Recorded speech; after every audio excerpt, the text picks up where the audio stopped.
औज़ुबिल्लाहिमिनश्शैतानिर्रजीम बिस्मिल्लाहिर्रहमानिर्रहीम। सब दोस्तों वीरों भाइयों सज्जनों बेटियों मित्रों अस्सलाम वालेकुम। जिस तरह के दोस्तों को पता है आगाज़ हो गया राशन का खिदमतगार फाउंडेशन जहाँ गम वहाँ हम, जहाँ जहाँ गम वहाँ वहाँ हम इंशाअल्लाह इंशाअल्लाह इंशाअल्लाह। ये जड़ा राशन का आगाज़ होया उसदे वास्ते जी आ रहे हैं और जा रहे हैं खिदमत वास्ते।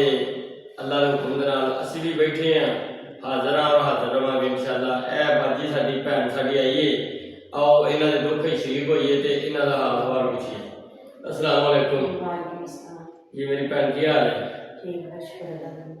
मेरी भैन किहड़ी जगह तो आए? मैं सुल्तानपुर तो। मेरी भैन तुहानूं किसी दस्सिया सी इत्थों राशन लभदा है? हाँ जी।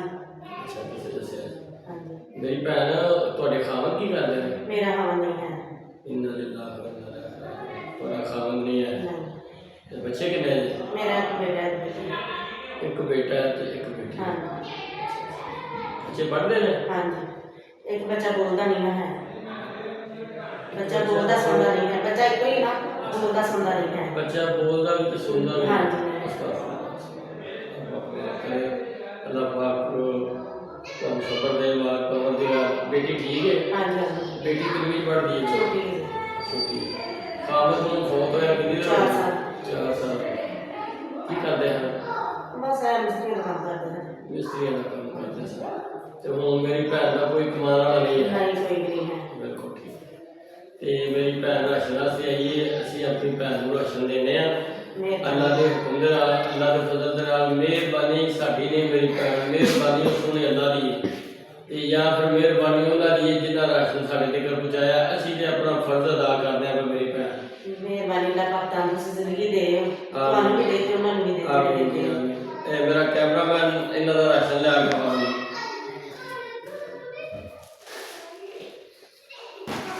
चावल है जी, ए घ्यो है जी,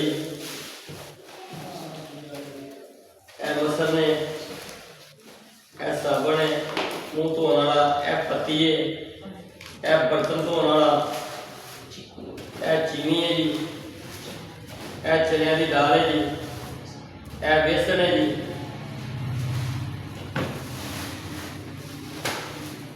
ए आटा जी,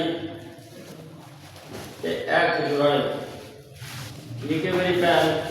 अल्लाह की तरफों तुहाडा राशन है, अल्लाह पाक तुहाडे नसीब करे, अल्लाह पाक करम करे। ए राशन जी पाओ जी, थैले च पाओ जी राशन। मेहरबानी अल्लाह पाक बहुत मेरी भैन मेहरबानी सोहणे अल्लाह दी है। अल्लाह पाक मालिक परवरदिगार जिन्हां दित्ता है उन्होंने होर ज़्यादा लोगों की खिदमत करने की तौफीक देवे ते लोगों की मदद करने की तौफीक देवे। मेरी भैन तुसीं भी बाल बच्चे वाले हो, वो भी बाल बच्चे वाले ने, उन्होंने हक के अंदर दुआ करो। अमरीका बैठे हैं मेरे भाई, उन्होंने हक अंदर दुआ करो कि अल्लाह पाक उन्होंने मुश्किल आसान करे। तंदुरुस्त जिंदगी दे, मुश्किल दूर करे, अल्लाह पाक बहुत दे। आमीन अल्लाह पाक जिहड़ा राशन है मेरी भैन दे नसीब करे, अल्लाह मेरी भैन के बच्चों के नसीब करे ते इंशाअल्लाह इंशाअल्लाह कोशिश करांगे। उधरों भी लैके आओ जी, बाजी का कोल लियाओ जी। कोशिश करांगे इंशाअल्लाह मेरी भैन की ऐ ते पहला आशा है, दूसरे हिस्से जाके भी राशन दिता जाए। इधर रखो जी बाजी, इन्हां दे कोल रखो, रख दो। दूसरे हिस्से भी जाके दिता जाए और तीसरे हिस्से भी इंशाअल्लाह मेरी भैन जिस तरह आमीन आमीन जिवें जिवें मेरी भैन राशन दिता जाएगा इंशाअल्लाह याद किया जाएगा। पाकिस्तान जिंदाबाद। अस्सलाम वालेकुम।